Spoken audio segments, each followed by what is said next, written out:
2024년 10월에 어느 토요일 오후 서울 동작구 상도동의 한 초등학교 강당에는 이른 시간부터 중년의 남녀들이 모여들기 시작했다. 정장을 갖춰 입은 이들의 연령대는 40대 중반에서 50대 후반까지 다양했다. 누군가는 고급 세단에서 내렸고 누군가는 지하철역에서 걸어왔다. 하지만 그들의 표정에는 한 가지 공통점이 있었다. 설렘과 긴장, 그리고 묘한 죄책감이 뒤섞인 복잡한 감정이었다. 강당 입구에는 박순덕 여사명의 졸업장 수여식이라는 플래카드가 걸려 있었다. 초등학교 졸업식도 아니고 대학교 명예박사 수여식도 아닌 어딘가 어색하면서도 특별한 행사였다. 리셉션 데스크에서는 중년 여성 한 명이 참석자 명단을 체크하고 있었다. 김영호 교수님 오셨군요. 여기 사인해 주세요. 장미선 변호사님 반갑습니다. 이쪽으로 하나둘 자리를 채워가는 사람들 사이로 작은 소란이 일었다. 입구 쪽에서 휠체어가 들어오고 있었다. 휠체어를 밀고 있는 것은 40대 중반쯤 되어 보이는 남자였고 휠체어에 앉은 이는 75세의 박순덕 할머니였다. 작은 체구에 소박한 한복을 입은 할머니는 강당 안을 둘러보며 어리둥절한 표정을 지었다. 이게 다 무슨 일이여? 내가 뭐라고? 할머니의 목소리는 떨리고 있었다. 40여 년 전 상도초등학교를 졸업했던 제자들이 이렇게 한자리에 모인 것이다. 아니, 정확히 말하면 제자가 아니었다. 박순덕 할머니는 학교 선생님이 아니었다. 그는 47년 동안 초등학교 정문 앞에서 문방구를 운영했던 평범한 가게 주인이었다. 강단 위에는 액자에 넣은 졸업장 한 장이 놓여 있었다. 화려하게 장식된 것은 아니었지만 누가 봐도 정성스럽게 준비한 티가 났다. 졸업장 옆에는 낡은 공책 한 권이 펼쳐져 있었다. 47년 전 문방구 외상장부였다. 행사 진행을 맡은 김영호 교수가 단상에 올라 마이크 앞에 섰다. 그의 손은 미세하게 떨리고 있었다. 연세대학교 의과대학 교수로 재직 중인 그는 수백 명 앞에서 강연하는 것도 익숙했지만 오늘은 달랐다. 안녕하십니까? 저는 1977년 상도초등학교를 졸업한 김영호입니다. 그의 목소리가 강당에 울려 퍼졌다. 참석자들의 시선이 일제히 단상으로 향했다. 오늘 이 자리는 졸업식입니다. 하지만 학생이 졸업하는 자리가 아닙니다. 선생님이 졸업하시는 자리입니다. 김영호 교수는 잠시 말을 멈추고 휠체어에 앉은 할머니를 바라보았다. 할머니는 여전히 어리둥절한 표정으로 주변을 두리번거리고 있었다. 박순덕 할머니께서는 47년 동안 우리 학교 앞에서 문방구를 운영하셨습니다. 그런데 이분은 단순히 학용품을 파는 분이 아니셨습니다. 교수의 목소리가 점점 떨렸다. 이분은 우리의 진짜 선생님이셨습니다. 강당이 조용해졌다. 누군가 코를 훌쩍이는 소리가 들렸다. 3개월 전으로 시간을 되돌려보자. 김영호 교수는 병원 진료를 마치고 귀가하던 중이었다. 핸드폰이 울렸다. 발신자는 이정민이었다. 같은 해상도초등학교를 졸업한 동창이었다. 이정민은 지금 법무법인을 운영하는 변호사였다. 영호야, 갑자기 연락해서 미안해. 근데 너 혹시 옛날 학교 앞 문방구 기억나? 문방구? 할머니 하시던 그 문방구? 응. 박순덕 할머니. 그분 찾았어. 전화기 너머로 이정민의 목소리가 흔들렸다. 그분이 요양원에 계셔. 그리고 내가 오늘 뭘 발견했는지 알아? 뭔데? 외상장부. 47년치 외상장부를 다 보관하고 계셨어. 김영호는 순간 숨이 멎는 것 같았다. 외상장부. 그 단어가 40년 전 기억을 소환했다. 추운 겨울날 공책을 살 돈이 없어서 문방구 앞을 서성이던 자신의 모습. 그때 할머니가 건넨 따뜻한 말. 괜찮아. 나중에 갚으면 되지 뭐. 1977년 12월 서울의 겨울은 유난히 추웠다. 상도초등학교 6학년 교실에서는 기말고사가 한창이었다. 아이들은 손이 시려워 입김을 불어가며 연필을 쥐고 있었다. 12살 김영호도 그중 한 명이었다. 영훈의 집은 가난했다. 아버지는 공사장 인부였고 어머니는 남의 집 식모살이를 했다. 두 분 다 새벽같이 나가서 밤늦게 들어오셨다. 영호는 내 남매 중 둘째였는데 형은 고등학교를 중퇴하고 공장에 다니고 있었다.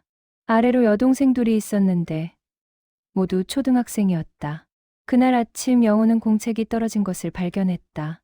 수학 문제를 풀다가 마지막 장까지 다 써버린 것이다. 내일은 과학시험인데 정리할 공책이 없었다. 영호는 책가방을 뒤졌지만 빈 공책은 한 권도 없었다. 엄마, 공책 좀. 말을 꺼내려다가 멈췄다. 어제 어머니가 한숨 쉬며 쌀독을 들여다보던 모습이 떠올랐다.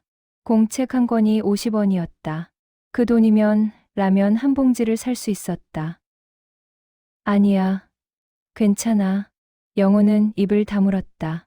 학교가 끝나고 집으로 가는 길. 영호는 문방구 앞을 천천히 지나갔다. 유리창 너머로 진열된 공책들이 보였다. 새 공책 특유의 하얀 표지. 줄이 가지런히 그어진 속지. 영호는 발걸음을 멈추고 한참을 바라보았다. 왜 안 들어와? 문이 열리며 목소리가 들렸다. 박순덕 할머니였다.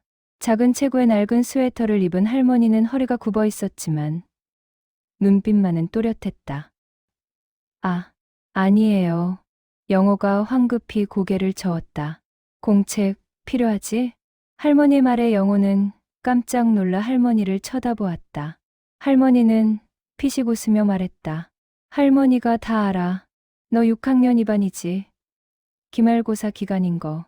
할머니는 영호의 손을 잡고 가게 안으로 데려갔다. 작은 가게였지만 학용품이 빼곡히 들어차 있었다. 연필, 지우개, 크레파스, 공책. 초등학생에게는 보물창고나 다름없었다. 여기, 새 공책. 가져가. 할머니가 공책 한 권을 영호의 손에 쥐어주었다. 돈이 없는데요. 나중에 가져오면 되지. 정말요? 그럼 할머니가 외상장부에 적어 놓을게. 할머니는 낡은 공책을 꺼내 적기 시작했다. 김영호, 공책 1권 마이너스 50원.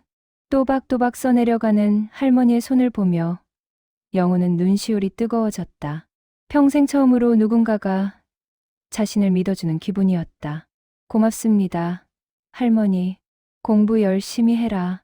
나중에 훌륭한 사람 되면 그게 할머니한테 갚는 거야. 영호는 공책을 품에 꼭 안고 집으로 달려갔다. 그날 밤 영호는 새 공책에 과학 정리를 하며 생각했다. 꼭 훌륭한 사람이 되어야지. 그래야 할머니께 보답할 수 있어. 그러나 50원은 영훈의 집에 큰 돈이었다. 한 달이 지나도 두 달이 지나도 갚을 수가 없었다. 영훈은 문방구 앞을 지날 때마다 고개를 숙이고 빨리 지나갔다. 할머니를 마주치는 게 부끄러웠다. 어느 날 할머니가 영호를 불렀다. 야, 김영호. 영호는 도망치고 싶었지만 발이 움직이지 않았다. 할머니, 죄송해요. 아직 못 갚아서. 갚으러 온 게 아니야. 이거. 할머니가 내민 것은 새 연필 한 다스였다. 중학교 입학 축하 선물이야. 합격했다며? 어떻게? 학교 앞에서 장사하면 다 알지. 축하한다. 영호야. 할머니는 연필 다스를 영호의 가방에 넣어주며 말했다. 공책값은 천천히 갚아도 돼. 그것보다 공부 열심히 해. 그게 더 중요해. 영호는 그날 울면서 집에 돌아왔다. 그리고 마음속으로 다짐했다. 꼭 성공해서 할머니께 보답하겠어. 하지만 세월은 빠르게 흘렀다. 영호는 중학교, 고등학교를 거쳐 의대에 진학했다. 바쁜 학업에 쫓기며 살다 보니 어느새 문방구, 할머니의 기억은 희미해져 갔다. 가끔 생각날 때마다 다음에 찾아뵙지 뭐 하며 미루었다. 그렇게 40년이 흘렀다. 2024년 7월, 변호사 이정민은 의뢰인을 만나기 위해 동작구의 한 요양원을 방문했다. 80대 노인의 재산 분할 상담이었다. 상담을 마치고 나오는 길에 복도에서 우연히 휠체어에 앉은 한 할머니와 마주쳤다. 뭔가 낯익은 느낌이 들었다. 이정민은 할머니를 물끄미 바라보았다. 작은 체구, 굽은 허리, 그리고 또렷한 눈빛. 순간 40년 전 기억이 섬광처럼 스쳐 지나갔다. 할머니, 혹시 상도동에서 문방구 하셨어요? 할머니가 천천히 고개를 들었다. 흐릿한 눈으로 이정민을 바라보더니 희미하게 미소를 지었다. 상도동, 문방구, 그래. 했지. 저 이정민이에요. 6학년 2반 이정민. 할머니의 얼굴에 생기가 돌았다. 정민이. 그 공부 잘하던 정민이? 네. 할머니. 저예요. 이정민은 무릎을 꿇고 할머니의 손을 잡았다. 할머니의 손은 주름투성이었지만 여전히 따뜻했다. 요양원 관계자에게 물어보니 각순덕 할머니는 3년 전부터 이곳에 계셨다고 했다. 천신만고 끝에 문방구를 정리하고 들어왔는데 특별히 찾아오는 가족이 없다고 했다.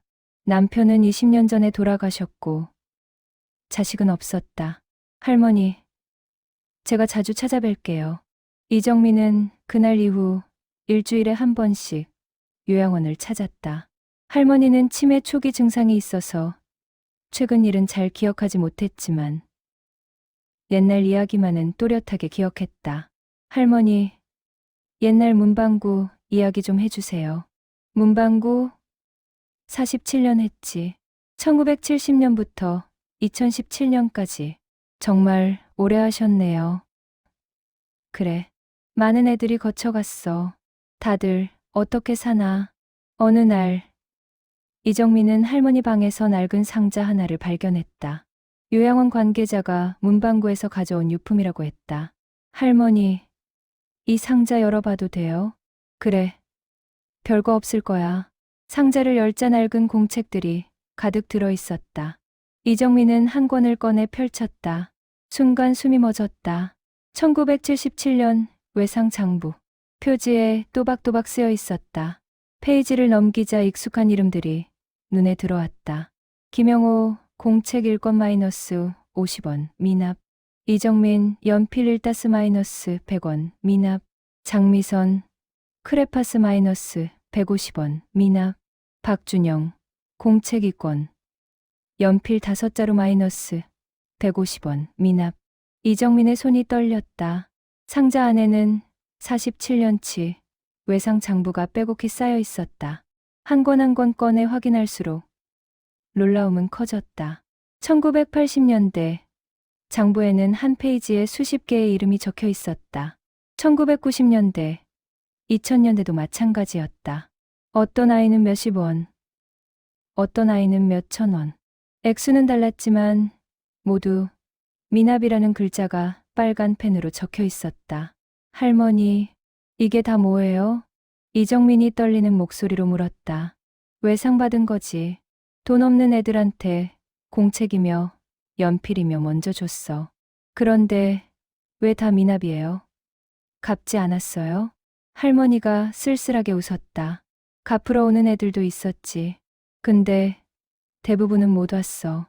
그 집이 얼마나 어려운지 아는데 내가 어떻게 받아. 그냥 그러려니 했지. 이정민은 장부를 다시 펼쳤다.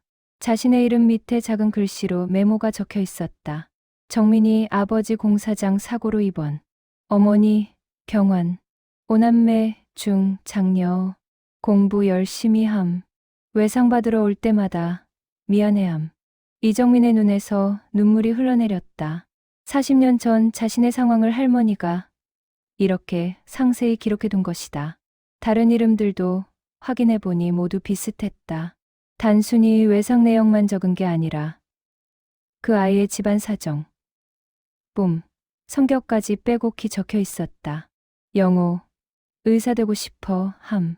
수학 특히 잘함. 겨울에도 얇은 옷 입고 다님. 미선, 정의감 강함. 선생님 되고 싶다고 함. 동생들 학용품도 같이 사감. 준영, 그림 잘 그림. 미술대학 가고 싶어 함. 크레파스 없어서 수업 때 곤란해함. 이정민은 상자 안의 장부를 모두 확인했다. 1970년부터 2017년까지 47년간의 기록이었다. 대략 계산해보니 외상으로 나간 금액이 수천만 원은 될 것 같았다. 할머니, 이렇게 많은 돈을 그냥 돈? 그게 중요한 게 아니야. 할머니가 이정민의 손을 꼭 잡았다. 그 애들이 공부해서 훌륭한 사람 되는 게 더 중요하지. 그게 할머니한테 갚는 거야. 이정민은 더 이상 참을 수 없어 할머니를 꼭 안았다. 40년 동안 잊고 살았던 미안함과 고마움이 한꺼번에 터져 나왔다. 이정민은 그날 밤 잠을 이룰 수 없었다. 외상장부의 이름들이 머릿속을 맴돌았다. 김영호, 장미선, 박준영, 최수진, 강태호. 40년 전 같은 반이었던 친구들의 이름이었다. 이 친구들은 지금 뭐 하고 있을까? 할머니 기억이나 할까? 다음 날 아침, 이정민은 곧바로 동창회 명단을 찾기 시작했다. 상도초등학교 77학번 동창회는 10년 전에 한 번 모임이 있었지만 그 이후로는 연락이 끊긴 상태였다. 이정민은 당시 회장이었던 최수진에게 연락했다. 수진아, 나 정민이야. 오랜만이지? 정민아, 와, 정말 오랜만이다. 무슨 일이야? 급한 건 아닌데 우리 반 친구들 연락처 좀 알 수 있을까? 왜? 동창회 하려고? 응. 비슷한 거. 특별한 모임을 하나 준비하려고. 최수진의 도움으로 이정민은 하나씩 동창들의 연락처를 확보해 나갔다. SNS, 동창회 명단, 지인 소개 등 가능한 모든 방법을 동원했다. 2주 만에 20명의 연락처를 확보했다. 첫 번째로 전화를 건 사람은 김영호였다. 의과대학 교수라는 소식을 듣고 검색해보니 서울의 유명 대학병원에서 근무하고 있었다. 여보세요? 영호야. 나 정민이야. 이정민. 정민이? 와, 이게 얼마만이야. 그러게. 갑자기 연락해서 미안해. 근데 너 혹시 옛날 학교 앞 문방구 기억나? 전화기 너머로 잠시 침묵이 흘렀다. 문방구. 할머니가 하시던 그곳? 응. 박순덕 할머니. 기억하지. 왜? 그분을 찾았어. 그리고 오늘 뭔가 발견했어. 이정민은 외상 장부 이야기를 꺼냈다. 통화가 끝날 무렵 김영호의 목소리는 갈라져 있었다. 정민아, 나 할머니 뵙고 싶어. 그래서 전화했어. 우리 다 같이 만나자. 할머니를 위해 뭔가 하고 싶어. 두 번째는 장미선이었다. 법조인 명단을 검색해보니 서울 서초동에서 변호사 사무실을 운영하고 있었다. 미선아, 나 정민이야. 정민이? 정말 오랜만이다. 외상 장부 이야기를 듣고 장미선은 한참을 말이 없었다. 나, 기억나. 할머니가 공책 주시면서 공부 열심히 하라고 하셨던 거. 그때 정말 고마웠는데 갚지 못하고 그냥 우리 다 그랬어. 어렸고 가난했고 몰랐으니까. 이제라도 갚을 수 있을까? 그걸 의논하려고 전화했어. 한 명 한 명 연락할 때마다 반응은 비슷했다. 모두 할머니를 기억했고, 모두 미안해했고, 모두 뭔가 하고 싶어 했다. 8월 첫 토요일, 상도동의 한 카페에 중년의 남녀 15명이 모였다. 40년 만에 재회한 동창들은 처음에는 서먹했지만 이내 옛 추억을 나누며 분위기가 풀렸다. 영호야, 의사 됐다며? 대단하다. 미선이 너도 변호사라며? 옛날에 정의감 강하더니 딱이네. 준영이는 건축가라며? 그림 잘 그리더니. 이정민이 손뼉을 쳤다. 자, 다들 오늘 왜 모였는지 알지? 박순덕 할머니 이야기를 하려고. 분위기가 숙연해졌다.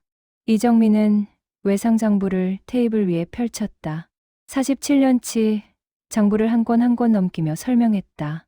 여기 우리 이름이 다 있어. 그리고 할머니가 적으신 메모들도. 동창들은 하나씩 자신의 이름을 찾아보았다. 어떤 이는 웃었고 어떤 이는 울었다. 40년 전 가난했던 자신의 모습과 그 모습을 따뜻하게 지켜봐준 할머니의 마음이 고스란히 담겨 있었다. 김영호 교수가 입을 열었다. 나 할머니 없었으면 의대 못 갔을 거야. 모두의 시선이 그에게로 향했다. 중학교 2학년 때였어. 집이 너무 어려워서 학교를 그만둘까 생각했어. 그때 할머니가 나한테 참고서를 주셨어. 새 참고서. 값도 안 받으시고. 김영호의 목소리가 떨렸다. 영호야, 공부 그만두면 안 돼. 너는 꼭 의사 되어야 해. 할머니가 믿는다. 그렇게 말씀하셨어. 그 말 듣고 버텼어. 그래서 지금 여기 있는 거야. 장미선도 고개를 끄덕였다. 나도 비슷해. 고등학교 때 법대 가고 싶다고 했더니 할머니가 법전 사주셨어. 학교 도서관에도 없는 비싼 책이었는데 미선이는 꼭 훌륭한 변호사 될 거야. 약한 사람들 도와주는. 그 말씀이 지금도 생생해. 박준영이 말했다. 건축가가 된 것도 할머니 덕분이야. 고3 때 미대 실기 준비하는데 돈이 없어서 재료를 못 샀어. 할머니가 물감, 붓, 캔버스 다 외상으로 주셨어. 그것도 몇 달 동안. 나중에 대학 붙고 알바해서 갚으러 갔더니 준영의 목소리가 막혔다. 할머니가 돈을 안 받으셨어. 내가 훌륭한 건축가 되면 그게 할머니한테 갚는 거야. 가난한 사람들 집도 예쁘게 지어주렴. 그렇게 말씀하시고 카페 안이 조용해졌다. 누군가 코를 훌쩍였다. 이정민이 외상장부를 다시 펼쳤다. 여기 계산을 해봤어. 47년 동안 외상으로 나간 총액이 대략 3천만 원 정도야. 오늘날 기준으로는 훨씬 더 큰 금액이겠지. 3천만 원. 근데 돈이 문제가 아니야. 할머니는 그 돈으로 수백 명의 아이들이 공부를 계속할 수 있게 해주셨어. 그 중에 우리도 있고. 김영호가 말했다. 그럼 우리가 뭘 할 수 있을까? 돈을 갚는 건 너무 무미건조한 것 같고. 나도 그렇게 생각해. 할머니께 정말 의미 있는 게 뭘까 고민했어. 이정민이 준비해온 서류를 꺼냈다. 그래서 생각한 게 명예 졸업장이야. 명예 졸업장? 응. 할머니는 정규 교육을 받지 못하셨대. 초등학교도 못 나오셨어. 평생 그게 한으로 남았다고 하셔. 이정민의 말에 모두가 고개를 끄덕였다. 하지만 할머니는 47년 동안 수백 명의 아이들을 가르치셨어. 공부의 중요성을, 꿈을 포기하지 않는 법을, 어려운 사람을 돕는 마음을. 할머니는 진짜 선생님이셨어. 그러니까 할머니께 명예 졸업장을 드리자. 우리가 직접. 그리고 할머니께 말씀드리자. 할머니 덕분에 우리가 여기까지 왔다고. 카페 안에 긴 침묵이 흘렀다. 그리고 한 명 한 명 고개를 끄덕이기 시작했다. 명예 졸업장 수여식 준비는 생각보다 복잡했다. 장소, 날짜, 초대할 사람, 준비물. 하나하나 결정해야 할 것이 많았다. 김영호가 총괄을 맡았다. 의사답게 체계적이고 꼼꼼했다. 장미선은 법률적인 부분을 챙겼다. 요양원과의 협회, 행사 진행에 필요한 서류들. 박준영은 장소와 무대 디자인을 맡았다. 이정민은 동창 연락과 홍보를 담당했다. 장소는 어디가 좋을까? 학교 강당은 어때? 상도초등학교. 좋은데 학교에서 허락해 줄까? 장미선이 나섰다.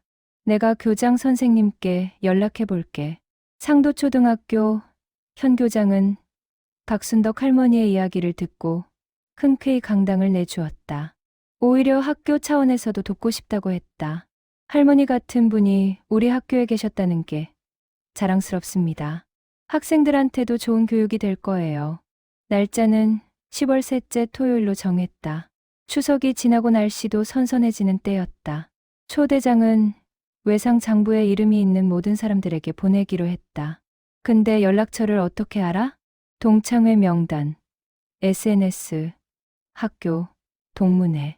가능한 다 동원해보자. 2개월간의 추적 끝에 147명의 연락처를 확보했다. 1970년대부터 2010년대까지 박순덕 할머니 문방구를 거쳐간 사람들이었다. 의사, 변호사, 교수는 물론이고 교사, 공무원, 회사원, 자영업자, 직업도 다양했다. 초대장을 보내자 반응이 폭발적이었다. 할머니를 어떻게 찾으셨어요? 꼭 참석하겠습니다. 외상, 공책 이야기 듣고 울었습니다. 할머니께 꼭 인사드리고 싶어요. 저도 할머니 덕분에 공부했어요. 은혜를 갚을 기회를 주셔서 감사합니다. 준비 과정에서 감동적인 이야기들이 쏟아졌다. 50대 여성 최은주는 이렇게 말했다. 저는 1985년에 초등학교 다녔어요. 아버지가 사업 실패하셔서 하루아침에 집이 거덜났죠. 학교를 그만둘 뻔했는데 할머니가 6개월 동안 학용품을 다 외상으로 주셨어요. 덕분에 학교를 계속 다닐 수 있었어요. 40대 남성 강태호는 이런 사연을 보내왔다. 저는 아버지가 안 계셨어요. 어머니 혼자 우리 3남매 키우셨는데 어느 날 할머니가 어머니를 부르시더래요. 그러고는 아이들 학용품은 신경 쓰지 마세요. 제가 챙길게요 하셨대요. 그렇게 중학교 졸업할 때까지 챙겨주셨어요. 30대 여성 박지연은 이런 글을 남겼다. 2000년대였는데도 저희 집이 어려웠어요. IMF 여파로 아버지가 실직하셨거든요. 할머니 문방구에서 공책, 색연필, 풀, 가위, 학교에 필요한 건 다 외상으로 샀어요. 고등학생 때 알바해서 조금씩 갚았는데 할머니가 다 잊었다며 받지 않으려 하셨어요. 이야기를 들을수록 박순덕 할머니의 영향력이 얼마나 컸는지 실감했다. 47년 동안 수백 명의 아이들이 할머니의 도움으로 꿈을 이루었다. 그리고 그 아이들은 이제 사회의 중추가 되어 있었다. 김영호가 말했다. 할머니 한 분이 얼마나 많은 사람의 인생을 바꾸셨는지 정말 대단하셔. 그러니까 우리가 제대로 보답해야지. 명예 졸업장은 특별히 제작했다. 전통 한지의 붓글씨로 정성스럽게 썼다. 졸업장 문구는 다음과 같았다. 명예 졸업장. 박순덕 선생님. 선생님께서는 1970년부터 2017년까지 47년간 상도초등학교 앞에서 문방구를 운영하시며 가난한 학생들에게 학용품을 외상으로 제공하시고 격려와 사랑으로 꿈을 키워주셨습니다. 선생님은 정규교사는 아니셨지만 수백 명 학생들의 진정한 스승이셨습니다. 이에 우리는 선생님의 헌신과 사랑을 기리며 명예 졸업장을 수여합니다. 졸업장 하단에는 147명의 이름이 빼곡히 적혔다. 할머니의 제자들, 아니 할머니가 도운 아이들의 이름이었다. 2024년 10월 19일 토요일, 가을 햇살이 따사로운 오후였다. 상도초등학교 강당에는 이른 시간부터 사람들이 모여들기 시작했다. 김영호 교수는 아침 일찍 요양원으로 할머니를 모시러 갔다. 할머니는 여전히 무슨 일인지 잘 이해하지 못하는 듯했다. 할머니, 오늘 특별한 행사가 있어요. 무슨 행사? 할머니를 위한 행사예요. 나를 위한. 왜? 가시면 아실 거예요. 차에 할머니를 모시고 학교로 향했다. 40년 만에 가는 길이었다. 창밖 풍경은 많이 변해 있었다. 낡은 건물들은 새 아파트로 바뀌었고 좁은 골목은 넓은 도로가 되었다. 하지만 학교는 여전히 그 자리에 있었다. 여기, 학교 내. 할머니가 중얼거렸다. 저기 할머니 문방구 있던 자리예요. 학교 정문 옆. 지금은 편의점이 들어선 그곳을 가리켰다. 할머니는 한참을 그곳을 바라보았다. 47년. 참 오래 했지. 강당에 들어서자 사람들이 일제히 박수를 쳤다. 할머니는 깜짝 놀라 주위를 둘러보았다. 강당에는 100명이 넘는 사람들이 앉아 있었다. 나이는 30대부터 60대까지 다양했지만 모두 할머니를 보며 환한 미소를 짓고 있었다. 이게 무슨... 김영호가 할머니를 단상 앞 특별석으로 모셨다. 휠체어를 밀며 천천히 앞으로 나아갔다. 사람들의 박수 소리가 점점 커졌다. 단상에는 꽃다발과 함께 액자에 넣은 졸업장이 놓여 있었다. 그 옆에는 47년치 외상 장부가 전시되어 있었다. 낡은 공책들이 유리 케이스 안에 정성스럽게 배치되어 있었다. 김영호 교수가 마이크 앞에 섰다. 안녕하십니까. 저는 1977년 상도초등학교를 졸업한 김영호입니다. 박수가 터졌다. 오늘 이 자리는 졸업식입니다. 하지만 학생이 졸업하는 자리가 아닙니다. 선생님이 졸업하시는 자리입니다. 김영호는 박순덕 할머니를 바라보았다. 할머니는 여전히 어리둥절한 표정이었다. 박순덕 할머니께서는 47년 동안 우리 학교 앞에서 문방구를 운영하셨습니다. 그런데 이분은 단순히 학용품을 파는 분이 아니셨습니다. 교수의 목소리가 떨렸다. 이분은 우리의 진짜 선생님이셨습니다. 강당이 조용해졌다. 1970년대, 80년대, 90년대. 대한민국이 가난했던 시절. 많은 아이들이 돈이 없어 학용품을 사지 못했습니다. 공부를 포기할 뻔했습니다. 그때 이분이 계셨습니다. 김영호는 외상 장부를 가리켰다. 할머니는 47년 동안 외상으로 학용품을 주셨습니다. 공책, 연필, 지우개, 물감, 참고서. 아이들이 필요한 모든 것을 돈을 받지 않고 갚으라고 재촉하지도 않으시고. 교수의 눈에 눈물이 고였다. 할머니가 주신 건 물건만이 아니었습니다. 꿈이었습니다. 희망이었습니다. 너희는 할 수 있어. 포기하지 마. 그 메시지였습니다. 강당 안 곳곳에서 흐느끼는 소리가 들렸다. 오늘 이 자리에 모인 분들을 소개하겠습니다. 김영호가 참석자 명단을 펼쳤다. 의사 17명, 변호사 12명, 대학 교수 8명, 초중고 교사 23명, 공무원 19명, 회사원 34명, 자영업자 21명, 그 외 13명, 총 147명입니다. 사람들이 하나둘 일어서기 시작했다. 이분들은 모두 할머니의 제자입니다. 할머니 덕분에 공부를 계속할 수 있었고 꿈을 이룰 수 있었습니다. 박순덕 할머니는 일어선 사람들을 둘러보며 눈물을 흘렸다. 김영호 교수가 단상에서 내려와 이정민 변호사에게 마이크를 넘겼다. 이제 몇 분의 증언을 듣겠습니다. 할머니께 어떤 도움을 받으셨는지, 그것이 인생에 어떤 영향을 미쳤는지 말씀해 주시기 바랍니다. 첫 번째 증인은 장미선 변호사였다. 50대 초반의 그녀는 단정한 정장 차림으로 단상에 올랐다. 안녕하십니까. 저는 1977년 상도초등학교를 졸업한 장미선입니다. 현재 서초동에서 법무법인을 운영하고 있습니다. 그녀는 잠시 말을 멈추고 할머니를 바라보았다. 할머니, 저 기억하세요? 5학년 때 아버지가 공사장에서 다치셨던 장미선이요. 할머니가 천천히 고개를 끄덕였다. 기억해. 정의감 강하던 애. 맞아요. 할머니, 장미선의 목소리가 떨렸다. 아버지가 사고로 일을 못하시게 됐을 때 저희 집은 하루아침에 무너졌어요.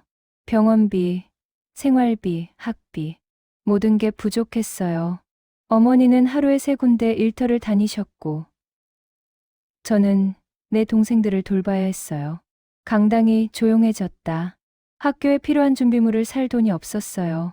숙제를 할 공책도, 그림을 그릴 크레파스도, 선생님이 준비물을 검사하실 때마다 숨고 싶었어요. 장미선이 고개를 숙였다. 그때 할머니가 말씀하셨어요. 미선아, 필요한 거 있으면 그냥 가져가. 나중에 갚으면 돼. 처음에는 미안해서 못 갔어요. 근데 할머니가 학교 앞에서 저를 불러 세우셨어요. 미선아, 할머니가 부탁 하나만 할게. 공부 절대 포기하지 마. 너는 훌륭한 사람이 될 거야. 할머니가 안다. 그렇게 말씀하시고는 공책 한 뭉치를 제 가방에 넣어주셨어요. 장미선의 눈에서 눈물이 흘렀다. 그날부터 6년 동안 중학교 졸업할 때까지 할머니가 저를 지원해 주셨어요. 학용품뿐만 아니라 참고서, 문제집, 제가 공부하는 데 필요한 모든 걸 한 번도 돈을 요구하지 않으셨어요. 그녀가 할머니에게 다가갔다. 할머니 덕분에 저는 법대에 갈 수 있었어요. 변호사가 될 수 있었어요. 그리고 지금 제가 하는 일이 뭔지 아세요? 할머니가 고개를 저었다. 무료 법률 상담이에요. 매주 수요일 오후 가난한 사람들을 위한 무료 상담을 해요. 할머니가 저에게 하셨던 것처럼 저도 누군가를 돕고 싶어서요. 장미선이 할머니의 손을 잡았다. 할머니, 고맙습니다. 제 인생을 바꿔주셔서. 두 번째 증인은 박준영이었다. 건축가인 그는 설계도면 한 장을 들고 단상에 올랐다. 저는 1977년 졸업생 박준영입니다. 건축, 설계 사무소를 운영하고 있습니다. 그가 설계도면을 펼쳤다. 아담한 2층 건물 설계도였다. 이게 뭔지 아시겠어요? 할머니 집 설계도예요. 제가 직접 설계했어요. 사람들이 웅성거렸다. 할머니는 지금 요양원에 계시지만 언젠가 나오시면 편하게 사실 집이 필요하실 거예요. 그래서 제가 설계했어요. 무료로요. 박준영이 할머니를 향해 말했다. 고3 때 미대 준비하는데 재료비가 없었어요. 할머니가 6개월 동안 물감, 붓, 캔버스 다 외상으로 주셨어요. 덕분에 대학에 합격했어요. 할머니, 그때 말씀하셨잖아요. 준영아, 나중에 훌륭한 건축가 되면 가난한 사람들 집도 예쁘게 지어주렴. 저 그 약속 지키고 있어요. 매년 2~3채씩 무료로 설계해요. 3번째, 4번째, 5번째. 증인이 계속 이어졌다. 각자의 사연은 달랐지만 공통점이 있었다. 모두 가난했고, 모두 포기할 뻔했고, 모두 할머니 덕분에 꿈을 이루었다. 교사가 된 사람은 말했다. 할머니가 저에게 준 건 공책이 아니라 교육의 기회였어요. 그래서 저도 선생님이 됐어요. 의사가 된 사람은 말했다. 할머니가 저를 믿어주셨어요. 그 믿음이 저를 의대까지 가게 했어요. 공무원이 된 사람은 말했다. 할머니는 한 번도 돈 내라고 하지 않으셨어요. 대신 공부 열심히 해라고 하셨어요. 그게 더 큰 빚이었어요. 모든 증언이 끝나고 다시 김영호 교수가 단상에 올랐다. 그의 손에는 명예 졸업장이 들려 있었다. 박순덕 선생님, 이제 선생님께서 졸업하실 시간입니다. 교수가 할머니의 휠체어를 단상으로 밀어 올렸다. 147명의 사람들이 모두 일어나 박수를 쳤다. 박수 소리가 강당을 가득 채웠다. 김영호가 졸업장을 할머니 손에 쥐어드렸다. 선생님, 47년 동안 수고하셨습니다. 졸업을 축하합니다. 할머니는 떨리는 손으로 졸업장을 받았다. 한지에 쓰인 붓글씨를 한 글자 한 글자 읽어 내려갔다. 눈물이 졸업장 위로 떨어졌다. 나는 졸업장이 없었어. 할머니의 목소리가 마이크를 통해 울려 퍼졌다. 초등학교도 못 나왔어. 집이 가난해서 공부하고 싶었는데 못했어. 할머니가 흐느끼기 시작했다. 그래서 너희들만큼은 공부했으면 좋겠다고 생각했어. 강당안 모든 사람이 울고 있었다. 돈 받을 생각 안 했어. 그냥 너희들이 공부해서 훌륭한 사람 되는 게, 그게 할머니한테는 제일 큰 기쁨이었어. 할머니가 졸업장을 가슴에 안았다. 고마워. 정말 고마워. 너희들이 이렇게 찾아와 줘서. 할머니는 정말 행복해. 이정민이 단상으로 올라가 할머니를 안았다. 이어서 장미선, 박준영, 김영호, 한 명 한 명 단상으로 올라와 할머니를 껴안았다. 강당 안은 눈물바다가 되었다. 147명의 제자들과 한 명의 선생님, 47년 만에 재회였다. 행사가 끝나고 리셉션이 시작됐다. 사람들은 할머니 주변에 모여 옛날 이야기를 나눴다. 누군가는 웃었고 누군가는 울었다. 할머니, 저 기억하세요? 1985년에 전학 온 최은주예요. 아, 은주. 전학 와서 적응 힘들어하던. 맞아요. 할머니가 공책 주시면서 괜찮아. 금방 친구 생길 거야 하셨잖아요. 할머니, 저는 1992년 졸업생 강태호예요. 태호, 그림 잘 그리던. 네, 지금 웹툰 작가 하고 있어요. 할머니가 크레파스 사주셔서. 할머니는 한 명 한 명의 얼굴을 보며 미소 지었다. 치매로 최근 기억은 희미했지만 40년 전 아이들의 얼굴은 또렷이 기억했다. 김영호가 봉투 하나를 꺼냈다. 할머니, 이거 받으세요. 이게 뭐야? 저희가 모은 돈이에요. 할머니께 빌린 외상값을 다 계산했어요. 물가, 상승률까지 고려해서요. 봉투 안에는 수표가 들어 있었다. 8천만 원이었다. 이건 너무 많아. 아니에요. 할머니, 할머니가 저희에게 주신 것에 비하면 아무것도 아니에요. 그래도 할머니, 받으세요. 그리고 편하게 사세요. 요양원비, 병원비, 필요한 거 다 쓰시고요. 할머니는 한참을 수표를 바라보다가 고개를 저었다. 나는 필요 없어. 이걸로 다른 어려운 아이들 도와줘. 할머니, 부탁이야. 나는 이미 충분히 받았어. 너희들이 이렇게 찾아와 준 것만으로도. 김영호가 이정민을 바라보았다. 이정민이 고개를 끄덕였다. 알겠습니다. 할머니. 그럼 이 돈으로 장학재단을 만들겠습니다. 박순덕 장학재단. 가난한 학생들을 지원하는 재단이요. 할머니의 얼굴에 환한 미소가 번졌다. 그래, 그게 좋겠다. 명예 졸업장 수여식 이후 박순덕 할머니의 이야기는 언론에 보도됐다. 신문, 방송, 인터넷, 많은 매체가 할머니의 47년 헌신을 다뤘다. 47년 외상으로 수백 명 학생 도움 문방구 할머니, 외상 장부에 담긴 사랑, 명예 졸업장 받은 75세, 공책 한 권이 바꾼 인생들. 기사가 나가자 전국에서 연락이 왔다. 할머니를 도왔던 다른 동네 문방구 주인들, 비슷한 경험을 한 사람들, 감동을 받은 시청자들. 그 중에는 기부 제안도 많았다. 박순덕 장학재단에 기부하겠다는 사람들이 줄을 이었다. 한 달 만에 모인 금액이 3억 원을 넘었다. 김영호를 비롯한 동창들은 정식으로 재단을 설립했다. 이사장은 박순덕 할머니, 실무는 동창들이 맡았다. 재단의 목적은 명확했다. 가정 형편이 어려워 학업을 포기할 위기에 있는 학생들에게 학용품과 장학금을 지원한다. 첫 번째, 장학생 선발이 시작됐다. 상도초등학교를 비롯한 동작구, 일대 초중고등학교에서 추천을 받았다. 경제적 어려움은 있지만 학업 의지가 강한 학생들이었다.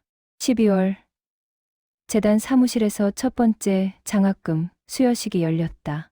초등학생 10명, 중학생 8명, 고등학생 7명, 총 25명이 선발됐다. 박순덕 할머니는 휠체어를 타고 참석했다.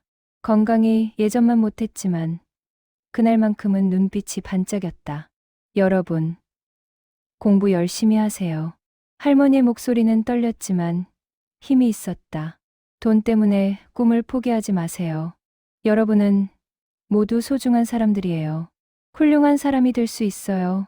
한 초등학생이 손을 들었다. 할머니, 저희도 나중에 할머니처럼 다른 사람 도와줄 수 있을까요? 할머니가 환하게 웃었다. 그럼요. 여러분이 크면 또 다른 누군가를 도와주세요. 그게 할머니한테 갚는 거예요. 장학생들이 하나씩 할머니께 인사를 드렸다. 할머니는 한 명 한 명 손을 잡아주며 격려했다. 행사가 끝나고 김영호가 할머니를 요양원으로 모셔다 드렸다. 차 안에서 할머니가 말했다. 영호야, 나 행복해. 할머니, 47년 동안 문방구 하면서 가끔 생각했어. 내가 뭘 하고 있나? 그냥 공책이나 파는 사람인가? 할머니가 창밖을 바라보았다. 근데 이제 알겠어. 내가 한 일이 헛되지 않았구나. 너희들이 이렇게 훌륭하게 자라줘서, 그리고 그 마음을 이어서 다른 아이들을 돕겠다니. 할머니가 심으신 씨앗이에요. 저희는 그걸 키우는 거고요. 고마워. 영호야, 너희들 만나서 정말 행복했어. 2025년 1월, 박순덕 할머니는 조용히 눈을 감았다. 75세였다. 마지막까지 명예 졸업장을 가슴에 안고 계셨다. 장례식장에는 수백 명이 찾아왔다. 1970년대부터 2010년대까지 할머니의 도움을 받았던 모든 세대가 모였다. 어떤 이는 백발이 성성했고, 어떤 이는 아직 젊었다. 하지만 모두 한 가지 공통점이 있었다. 할머니를 기억하고, 감사하고, 사랑한다는 것. 김영호가 조사를 읽었다. 선생님은 정규 교사가 아니셨습니다. 교단에 서지도 않으셨습니다. 하지만 선생님은 진정한 교육자셨습니다. 그의 목소리가 울렸다. 선생님은 47년 동안 수백 명의 학생을 가르치셨습니다. 공책과 연필로, 격려와 사랑으로, 희망과 꿈으로. 선생님이 심으신 씨앗은 이제 큰 나무가 되어 많은 사람에게 그늘을 드리우고 있습니다. 선생님, 편히 쉬세요. 그리고 지켜봐 주세요. 저희가 선생님의 뜻을 이어가는 모습을. 박순덕 장학재단은 지금도 운영되고 있다. 매년 100명 이상의 학생을 지원한다. 장학금뿐 아니라 멘토링, 진로 상담, 심리 지원까지 제공한다. 재단 사무실 벽에는 할머니의 사진이 걸려 있다. 그 아래 액자에는 명예 졸업장과 함께 한 문장이 적혀 있다. 진정한 선생님은 교단이 아니라 마음속에 있습니다. 2025년 가을, 재단은 두 번째 장학생을 선발했다. 이번에는 50명이었다. 기부금이 늘어나면서 지원 규모도 커졌다. 선발된 학생 중 한 명인 중학생 이서준은 말했다. 저도 나중에 박순덕 할머니 같은 사람이 되고 싶어요. 어려운 사람들 도와주는. 그의 말을 들으며 김영호는 미소 지었다. 할머니의 정신이 이어지고 있었다. 한 세대에서 다음 세대로. 끊임없이. 47년 전 작은 문방구에서 시작된 사랑의 씨앗은 이제 거대한 숲이 되어 자라고 있었다. 그 숲 속에서 수많은 아이들이 꿈을 키우고 있었다. 그리고 어디선가 박순덕 할머니가 미소 지으며 지켜보고 계실 것이다. 공부 열심히 해라. 훌륭한 사람 되어라.